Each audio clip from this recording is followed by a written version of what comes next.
February, everybody. Yes. Let's wake it up. Yeah, wake it up. A lot of life. We need life expressing. And that's why we're here, to express life. So let us set our intention then this morning to open our minds and our hearts to the infinite spiritual truth that we are one with a magnificent, unshakable, unconditional, it is international, it's interplanetary too, force of love. As you can hear, the theme, of course, is February. It should be every month, but February seems to focus on love, which I enjoy. Love is the glue, as I say, that holds the universe together, that holds us together when we remember to connect with it.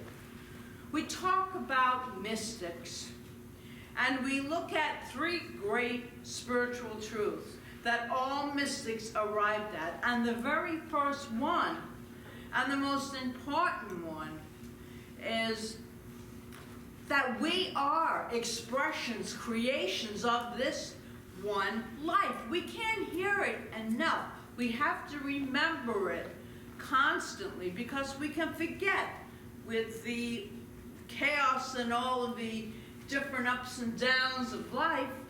We forget that we are divine beings. And so I'm here to remind all of us, including myself, today, that we are part of the oneness of all that is. There is nothing left out. There is one life and one love, and it's all contained in this unified field. This morning we're going to talk about anchoring that love, God's love, no matter the turbulence that might be occurring in the ocean of our many experiences in life. Got to remember to center ourselves, stay centered in that, knowing that there is a power so much greater than these circumstances that go on in our lives. So I have a story, I have a couple of stories today, and this is about one that was told to New Thought writer Eric Butterworth. And he talks about this story. Archibald J. Cronin. A.J. Cronin was an outstanding fictional writer in the mid-1900s. But he didn't start out as a writer. In fact, he began his adult life as a medical doctor in Scotland. His successful career as a novelist might not have been possible if it were not for one specific event. While at medical school, he assisted one of London's most distinguished surgeons, who was irritable and impatient, as some people can be, with the young intern. "You will never be a surgeon. You are too inept, too clumsy." This is what he would tell young Cronin. And so Cronin was burdened with the doubt of his own ability through this heavy-handed criticism. Maybe we might have heard this in our life. Heavy-handed criticism, which helps form beliefs that are not true about us. Not true. So he went off into the Western Highlands of Scotland to practice medicine.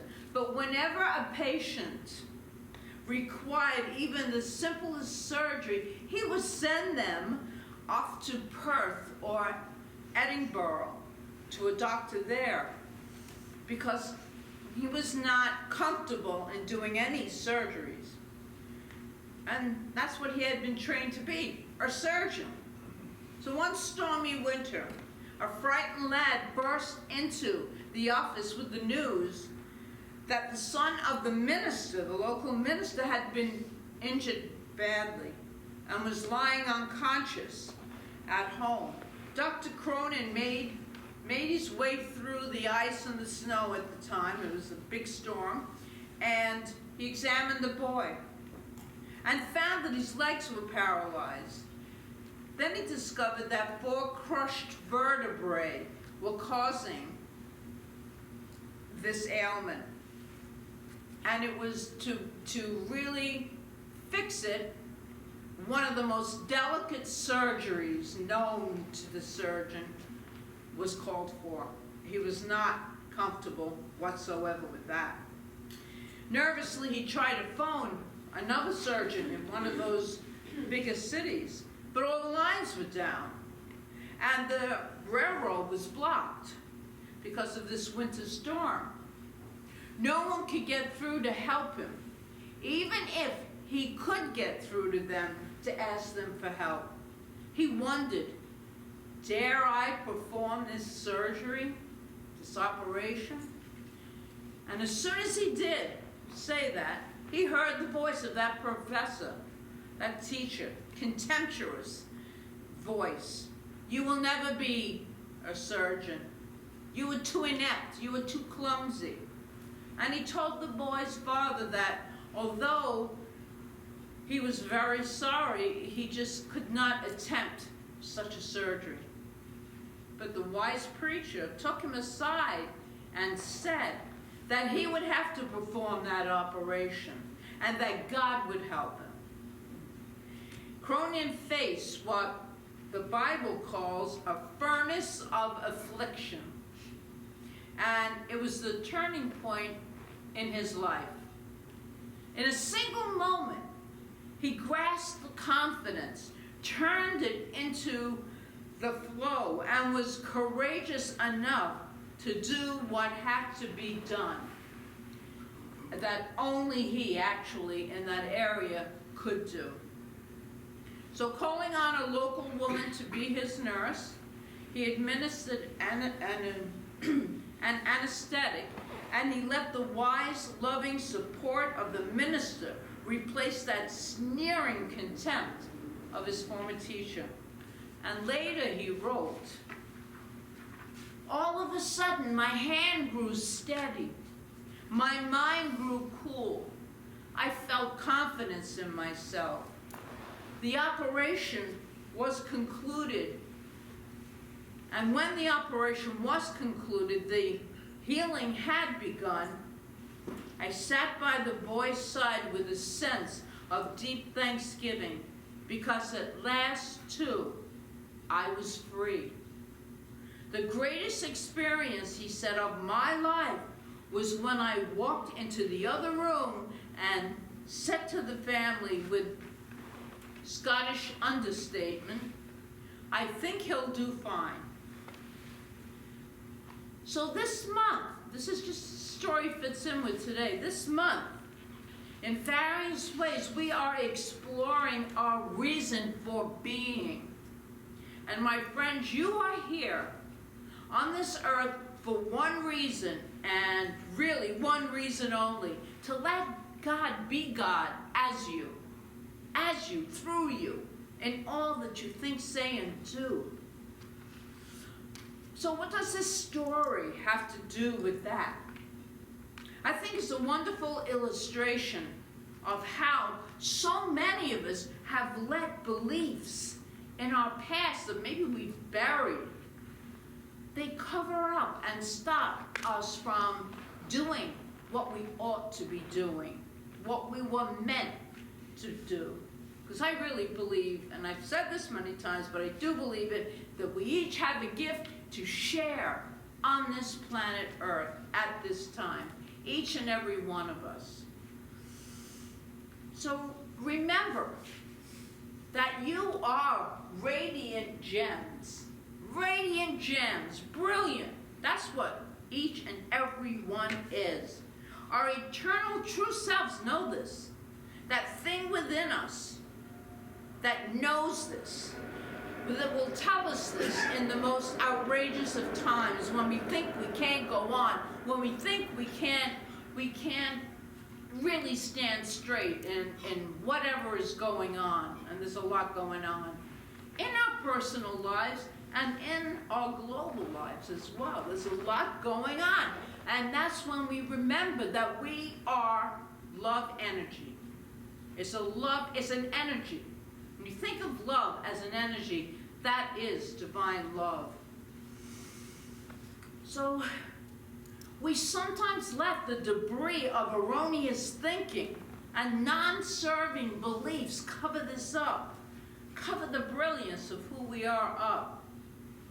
And I believe that it's time to step up and step out. Step up, step out.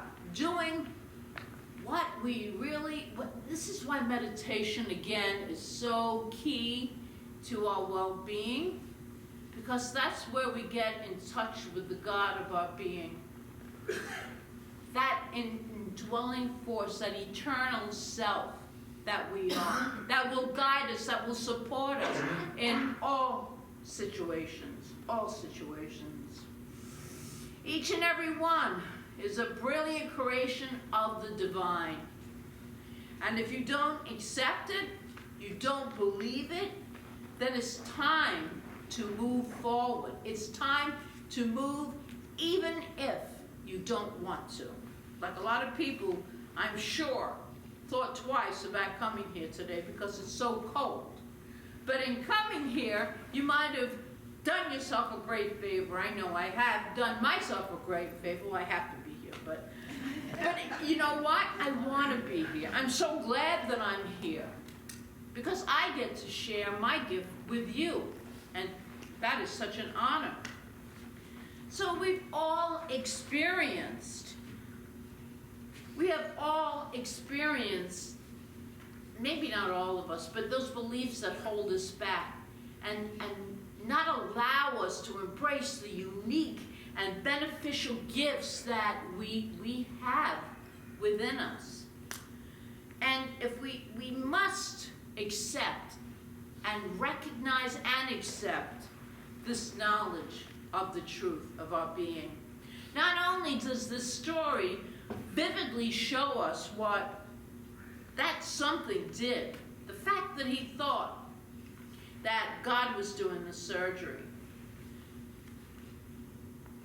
that also brought him to that sweet, holy moment where he recognized he was free. I remember when I was so afraid of flying in a plane, really petrified to fly. I did, but it was like, I made a scene every time I went into a plane because it was like, what's that? One day I was flying alone. I had to fly alone. And I decided God was my co-pilot, was a co-pilot of the pilot. And I was perfectly fine. I was perfectly fine because God was the pilot. And from that moment on, I have not been afraid to fly. And that's because I believed it wasn't me really in that experience. It's the God in me was reacting to the fact that there's a powerful good that's always in charge. And if I want to really practice our teachings, then I better believe it. And it did free me. It freed me from that fear of flying.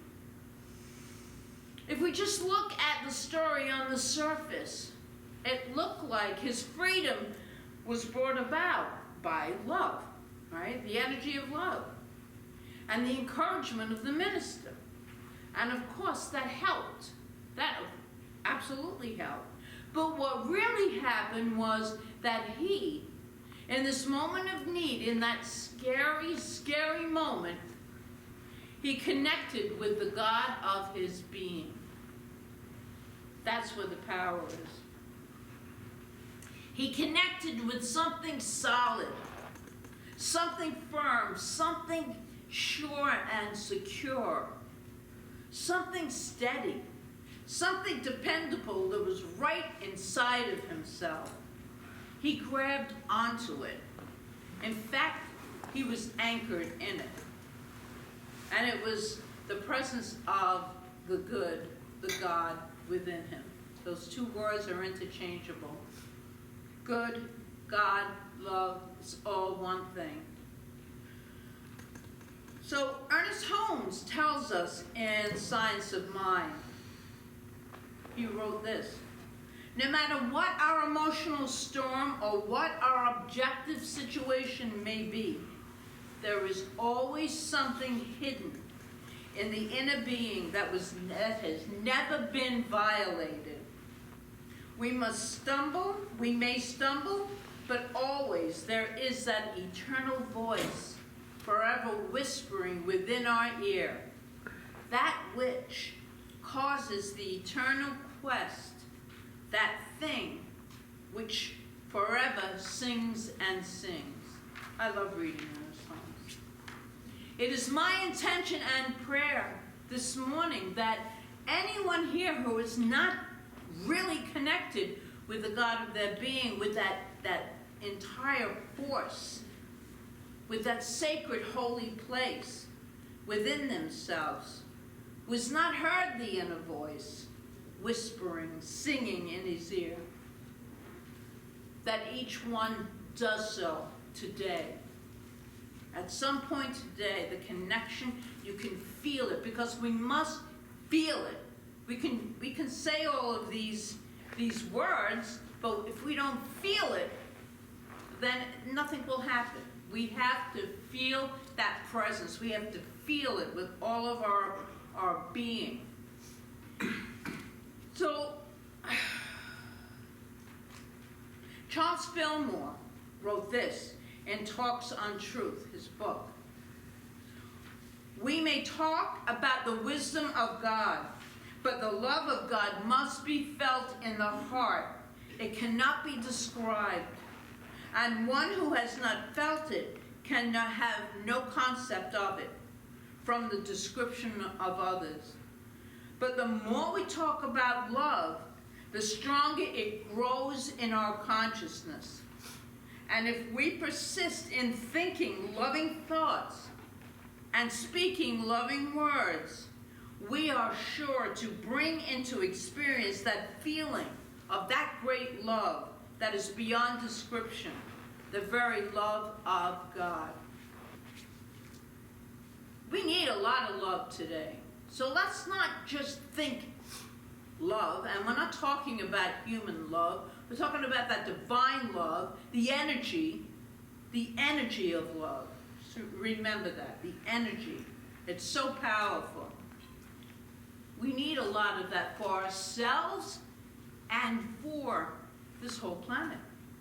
And someone's got to do the work. And you all showed up today, so you're going to do the work, right?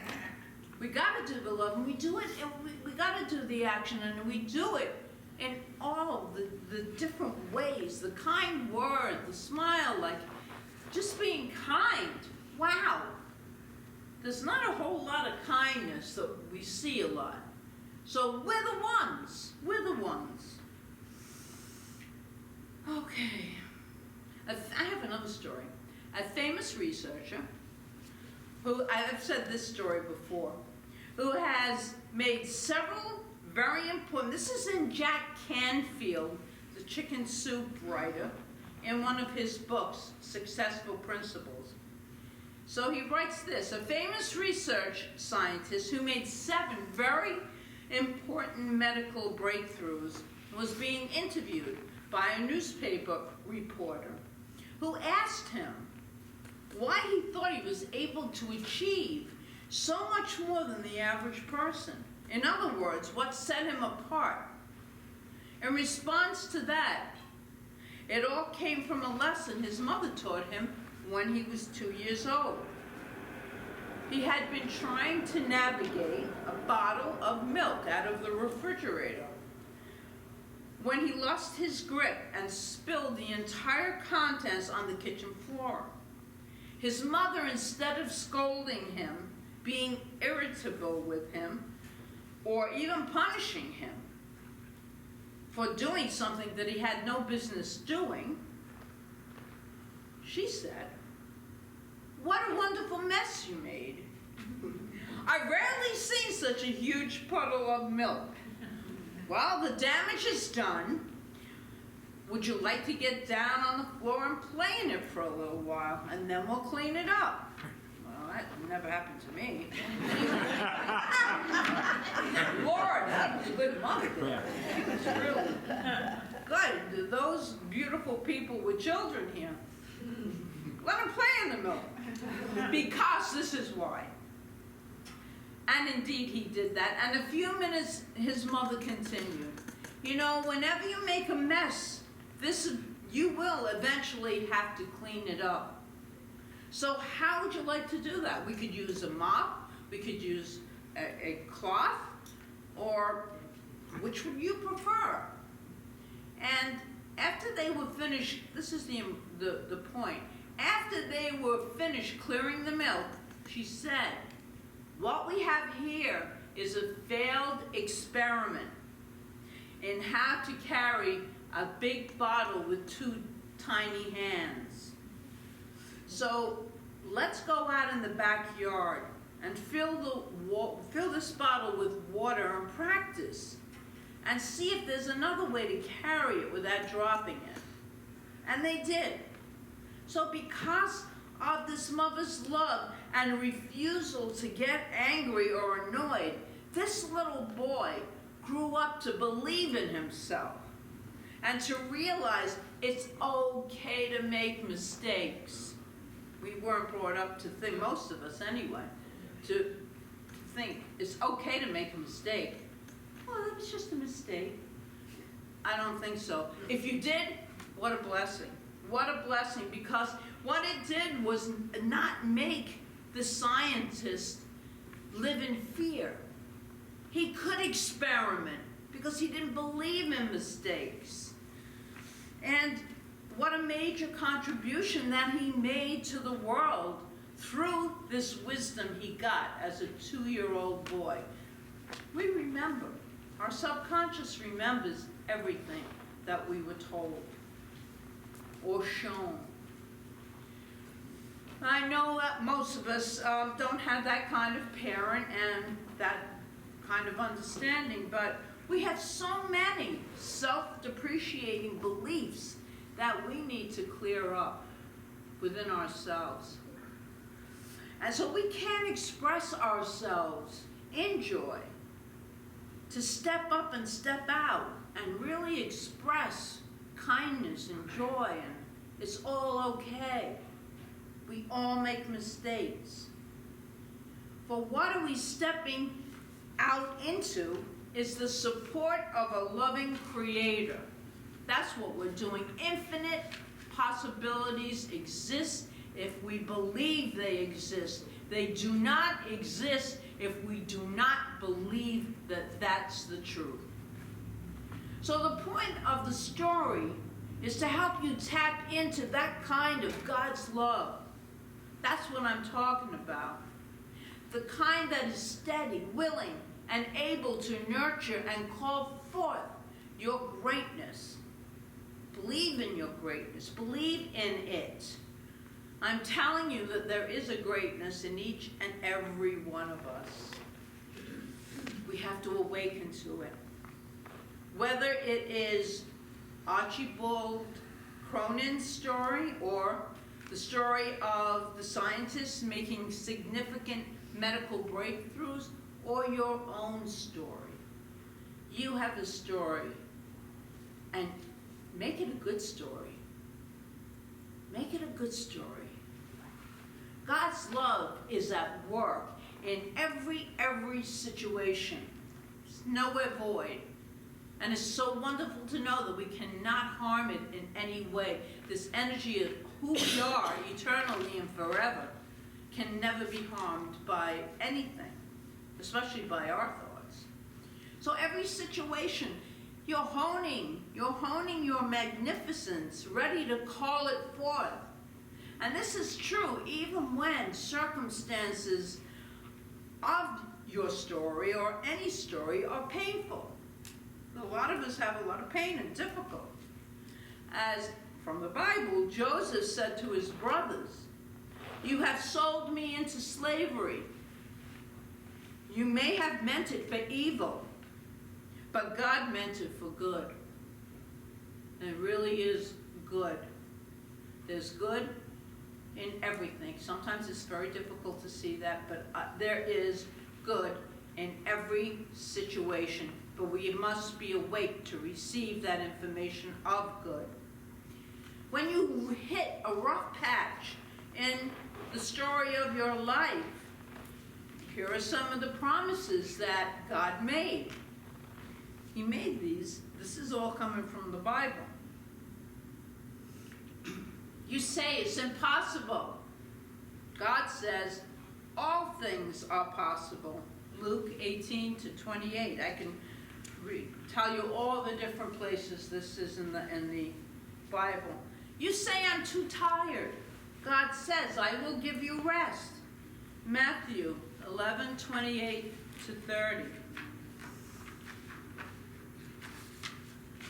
You say nobody really loves me. I say God loves you, and that's throughout the Bible. You say I can't go on. And God says, my grace is sufficient, which I love. That's from Corinthians. You say I can't figure it out. And God says you can do all things. That's from Philippians. You say I can't manage, and God said I will supply all your needs. I'm afraid. God says, I have not given you the spirit of fear. It's Timothy 1:17. You say I'm not smart enough. God says I give you wisdom. Corinthians again. You say I feel all alone. God says I will never leave you or forsake you. And that's from Hebrews. These quotes from the Bible are truth reinforced once again. It's everywhere. These kinds of quotes are in every sacred text from every religion. If you read what the words are actually saying, it's across the board. God is love from every religion. But people don't always practice it. They just read the words. So I want to close today with another beautiful reading from Ernest Holmes in Science of Mind. This is one of my favorites. I'm sure if you read Ernest Holmes, it's one of your favorites. Love is the central flame of the universe, nay, the very fire itself. It is written that God is love, and that we are its express likeness, the image of the eternal being.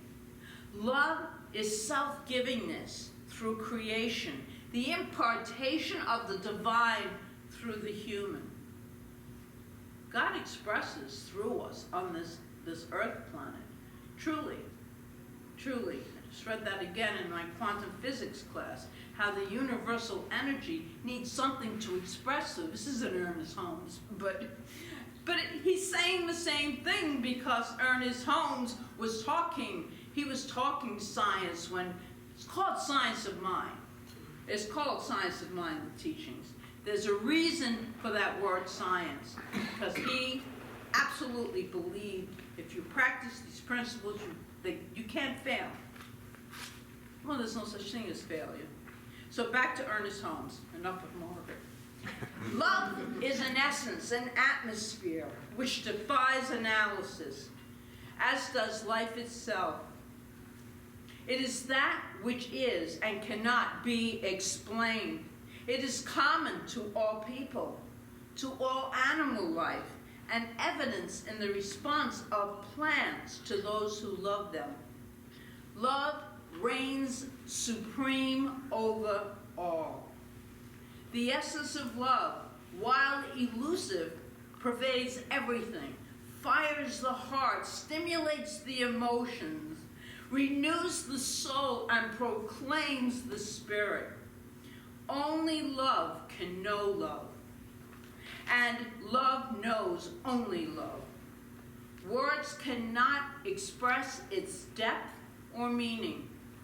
A universal sense alone bears witness to the divine fact. God is love, and love is God. We can't say that enough. I think it's a great way to start the month. a great way. So let us affirm today that we have been created out of this energy of love, this perfect energy that cannot be destroyed in any way. The energy of love that reigns supreme. Our true nature is that of that energy. So let us anchor ourselves in the vast, endless ocean of divine love and let it not only wash over us, we should do the Ricky Byers song, not only wash over us, but through us and as us. Let us remember that. For this whole month, we're going to be talking about that energy of love. And so it is. So it is.